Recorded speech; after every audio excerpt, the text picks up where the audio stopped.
In 1990, I came to live in the Highland village of Hilton. Hilton is one of the 3 seaboard villages on the Nig Peninsula in Easter Ross. The others are Balintore and Shandwick. Their names are clues to the identities of past inhabitants. The Gaelic-speaking folk of Balintore, the cloth-bleaching place, and before them the Norse settlers who named Shandwick after its sandy bay. Even earlier, the Picts were there, leaving behind the 3 monumental cross slabs at Nig, Shandwick and Hilton, carved in stone over 1,200 years ago. Number 1 Shore Street, as its name suggests, was right next to Hilton Beach. In the garden there was a workshop where a previous occupant had built a boat to sail around the world. There I set up a ramshackle recording studio where the local young people would pop in from time to time to record their favourite songs. I'll tell my ma, when I get home the boys won't leave the girls alone. Fare thee well now, Indiana. One morning in early summer I was sitting in the open doorway of the workshop playing the squeeze box.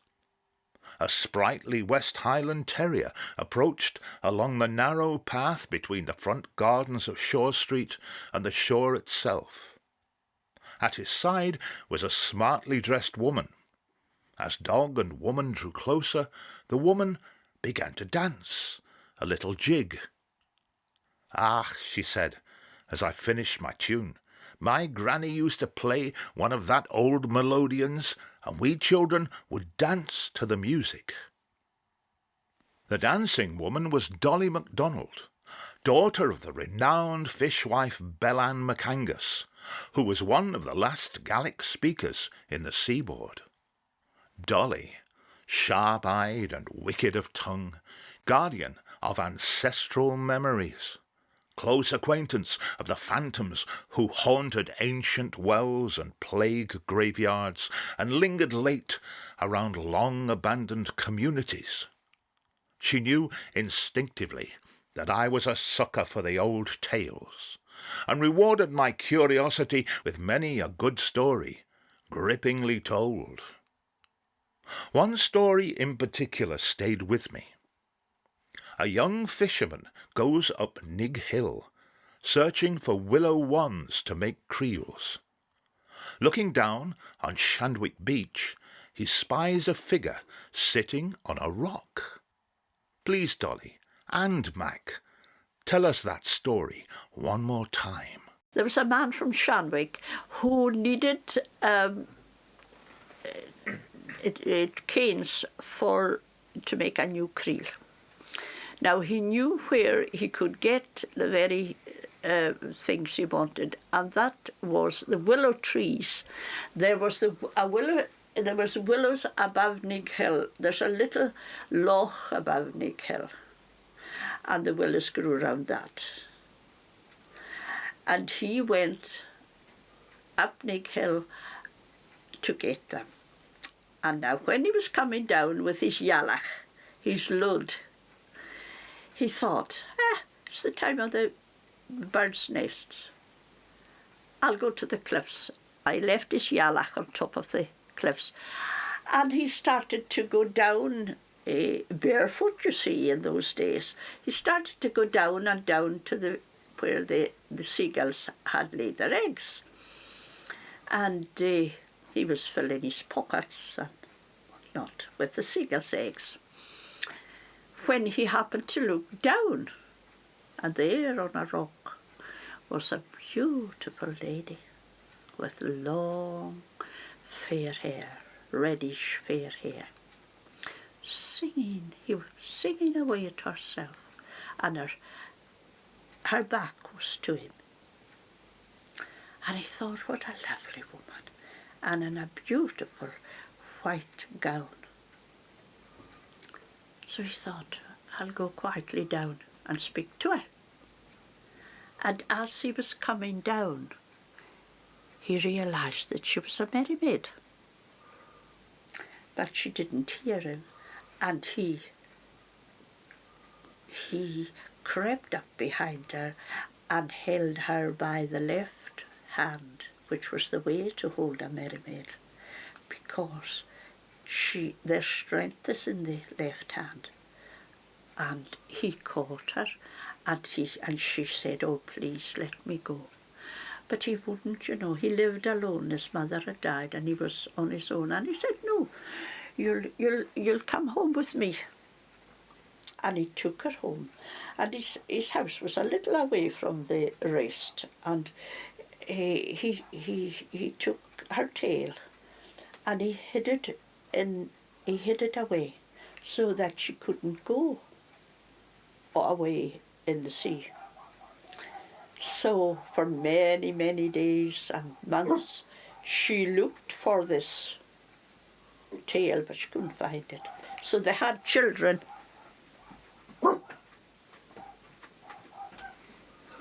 They had children, and she was very domesticated now. She did everything, and people would say, "What a strange wife that Donald has. What a strange wife that Donald has. She never mixes or anything, you know." And this day she was looking, and didn't she go up into the loft of the shed, and there under straw and old creels and things, she found her tail, and away down to the sea at once, leaving the children. And when Donald came home, there was the children to be fed and everything, and she was away. But he went down to the sea, and he called to her, and she came, and she rose, and she said, "I'm not coming back." But she told him what was to be done about the children. And every day when the children went down to Shandwick Bay, she would put fish on their fingers to take home and cook for them. But she never left the sea again. Dolly MacDonald's story of the Merrymaid of Shandwick has entered Seaboard tradition. Recently, it's been commemorated by a picture book and by a bronze statue more than life-size that perches on a rock on the shore at Balintore. It's not a lone tale. The Merrymaid has sisters, brothers, cousins, the people of the sea.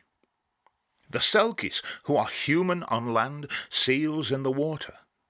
The Finfolk, inhabiting the ocean around Orkney and Shetland. Yemaya, the African Orisha, and Sedna, goddess of the Arctic deep. Versions of the Merrymaid story are told in many places, borrowing the clothing of individual locations and cultures, as wandering folk tales will. But always at its heart is that young man who steals the tail of a mermaid or the skin of a Selkie girl and hides it from her, so that she has to go home with him and have his children. Until one day she finds her tail or skin, carries it down to the edge of the sea, slips it back on, and off she goes. She may be gone forever. She may leave fish on a stone to feed her children, or even, as Dolly has it, put fish on their fingers. But she never returns to land.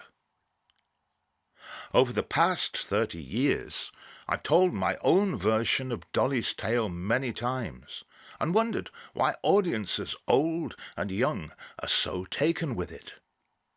The secret is, surely, that throughout the narrative there are open spaces in which seeds from the individual's imagination can take root and flourish.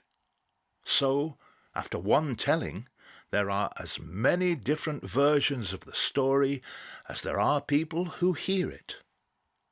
Even before the tale begins, each listener brings to it a personal idea of mermaidness. Definitely as a child, mermaid dolls and taking them in the bath. It was like a really magical, I couldn't wait for bath time because I had so many mermaid dolls and they had such long hair and you'd see the hair under the water. So just from childhood, I didn't know anything about mermaids, but just this like real magical, beautiful object. Yeah, so like, I just have images in my mind of these, like, basically someone's taken half of a wizened child's corpse and sewn it onto half of a fish. That springs to mind.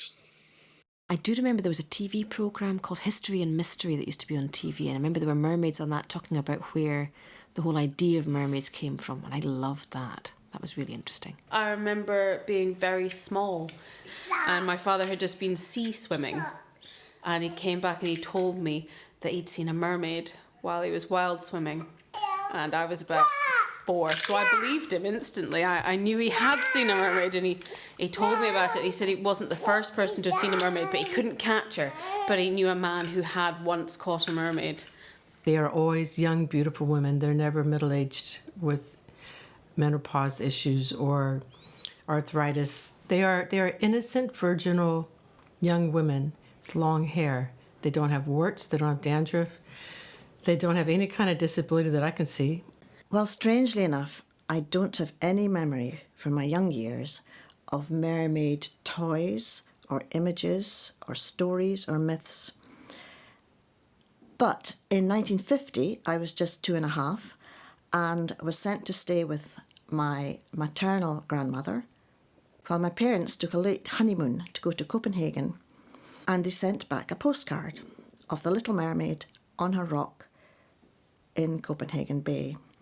And that image became very, very closely associated in my mind with a sea creature who was very calm looking, serene. What was that? That Christian Hans Andersen? Christian Andersen. Yeah, because we used to do all these tales and stories and things like that. So that would be when I was very little. Well, you always had this vision of this entity sitting on a rock combing their long golden tresses. And then, of course, you've got the sirens from the Iliad and Odyssey and pulling the sailors forward onto the rocks. I always felt them as quite dark entities. They were there kind of to almost a bit like a siren, almost kind of like tempting you into something. So she told us about the stories of the superstitions behind the mermaids, how that the fishermen could be beguiled by the beauty of the mermaid, but actually she was pretty sinister. She would have them in the end. So we learnt about these little stories. I do remember the theme of the story was that the mermaid, there was a little bit more to a mermaid than her beauty, put it that way. Mermaids do have a reputation for luring sailors into danger. But what of the Merrymaid of Shandwick? Surely she intends no harm sitting peacefully on her rock in Shandwick Bay? Robbed of freedom, dragged into a strange new world? Can we even begin to guess who she is or what she feels? Because that's kind of the essence of the mermaid. She is someone in between two worlds, and that's what makes her mysterious and draws us to her. Because she has seen things and been places that we can never imagine. She's breathed water. She's perhaps knows of whole cities or towns or villages that exist deep in the water, and so she will know secrets that we can never know. Something that comes out of the sea, linked to a life beneath the sea, is very, very fascinating simply because of that. We can't really envisage it. Maybe that's part of it. She's this magical creature or this foreign creature from a different race. She would be no stress at the dinner table in terms of conversation. She wouldn't expect wit or cleverness or she wouldn't be rude or cheeky. Challenging. She'd be the perfect mate for many men because she'd never challenge him. It's kind of a fantasy woman, really. Yeah. It was a perfect family. The father got what he wanted. The mermaid accepted her role and was a good mother. She did the cleaning, the washing, all that. And then she left. And then she left. Perhaps because the story gives no indication otherwise, without having spoken a word. I actually assumed that she would be mute for when I was a kid anyway. I didn't think they had like an actual language. I thought it was more just about being each other. But I suppose maybe she learned to speak English when she had kids or whatever, or yeah, I don't know. But again, then shouldn't he have to learn her language? He's the one who stole her, and then she's not only stolen, she's got to learn the language, and the whole thing's so unfair. She speaks like all fish and animals speak in their own language, and she wouldn't understand English. We wouldn't understand her language. But you don't need to speak any language to have children and mother them. Or does she sing? I mean, that's the singing, the siren song. And does she sing to her children? Because traditionally mermaids sing, don't they? Is it the song of the sea that she sings to them? I think she sings to her children. I never really thought of her as speaking. I always thought of her as singing. When the houses lie in darkness, when the humans sleep in bed, when the clock is ticking softly, when the fire is cold and dead, then the people of the sea leave their homes and head for land. Through the night they dance and mingle, shifting shadows on the sand. Though you live among the land folk, laugh and cry like children do. When the moon is on the water, there's another life for you. Go to sleep, my little fishes, float away upon the stream.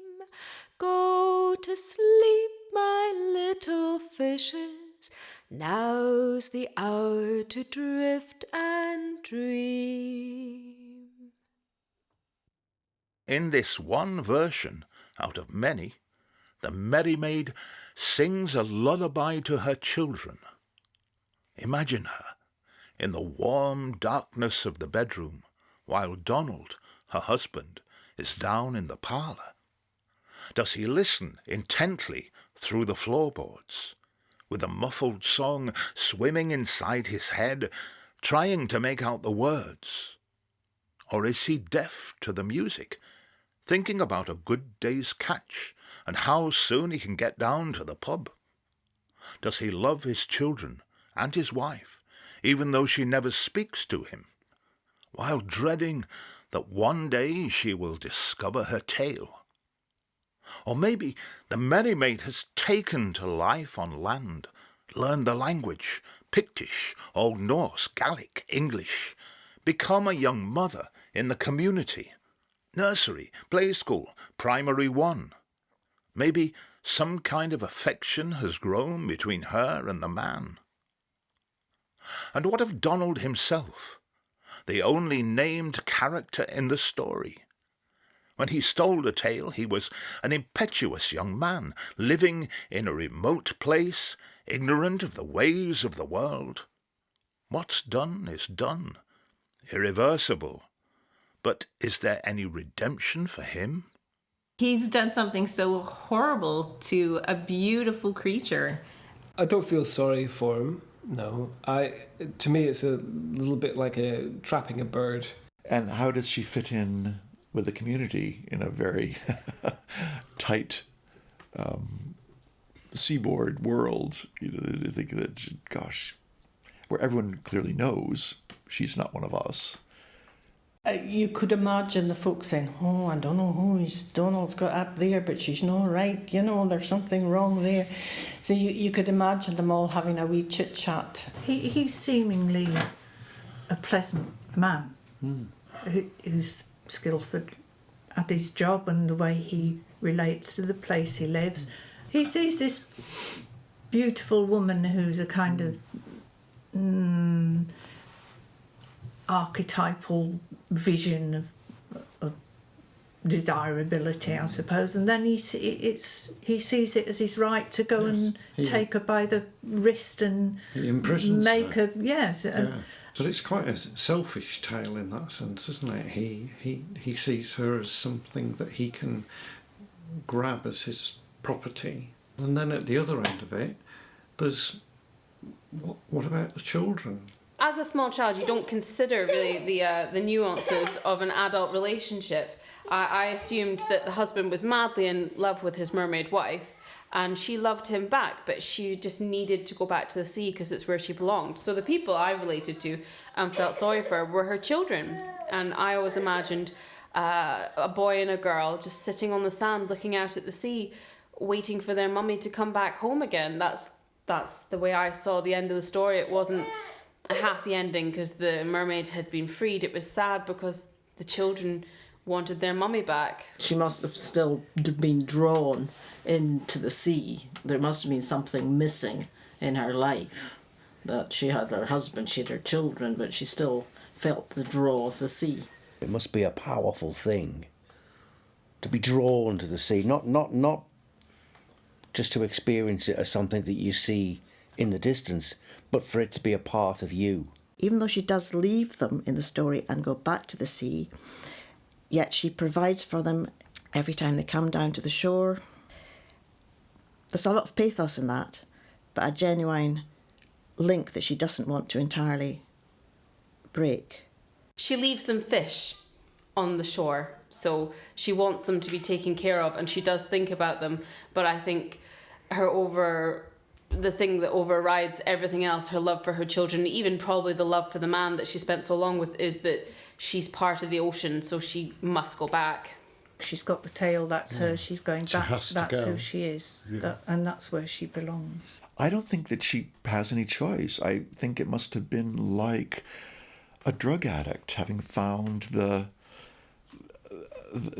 object of her obsession. That there it is, and you can't avoid it. I think it's from there on in, you know how the story's going to end. She has to do it. This little family, Donald, the Merrymaid, their children. We've so many different stories for them, yet left them in limbo, stranded between land and water. What might be the future for them? I want to propose that the Merrymaid returns to the sea and is happily reunited with her family there.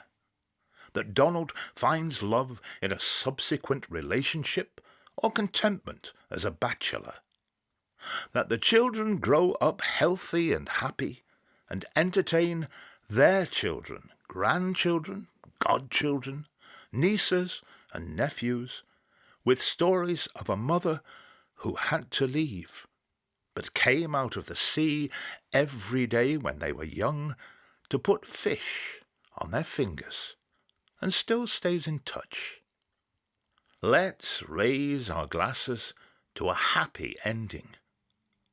Here's Tova Grace Lindsay, aged 3, with some final words and a song. What colour are mermaids' tails? Pink. Just pink? Pink hair and pink hair as well. Where do they live? They live in water. Whereabouts in water? They live in seas in water. They come up when everyone's still asleep. And then they go back in the water, swim again, and they come out of the water and go back into the water, and go out of the water and in the water. A mermaid loves to swim in the sea like a mermaid in a fish. They love to dance in the water In their house they get a sticker when they tidy up. Okay, done. The song is done. That's the end.